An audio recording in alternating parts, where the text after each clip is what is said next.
Salut, c'est Marion de Bleu Tomate. Vous avez sûrement dû entendre parler de l'agroforesterie, n'est-ce pas?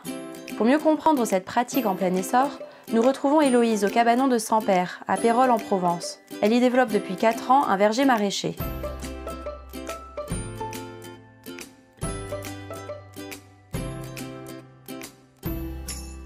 Héloïse, qu'est-ce qui t'a amenée à l'agriculture? Ça a été la recherche de sens, vraiment, dans ma vie. J'ai travaillé plus de 10 ans dans un bureau. En fait, j'étais déjà investie sur des questions environnementales, le développement durable. Mais ça me semblait très superficiel tout ça. Je ne voyais pas vraiment l'impact de ce que je faisais. Et le retour à la terre me paraissait le plus vrai, le plus authentique et le lieu où j'allais pouvoir vraiment me nourrir de ce que je recherchais. Pourquoi t'être installée en agroforesterie?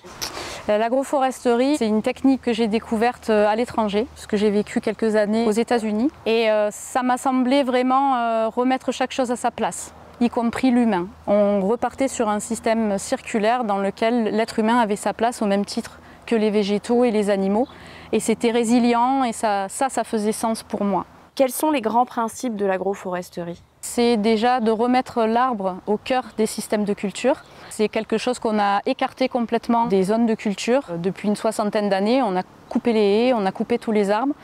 Et là, on remet l'arbre au centre.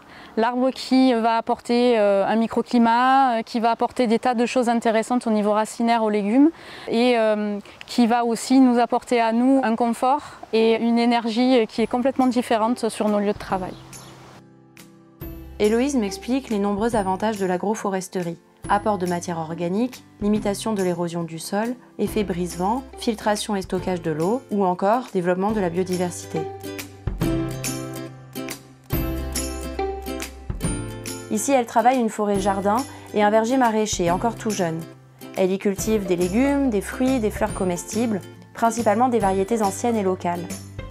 De plus, le cabanon se situe sur un espace arboré planté il y a plus de 30 ans. Elle y récolte divers fruits qu'elle transforme en compote ou jus.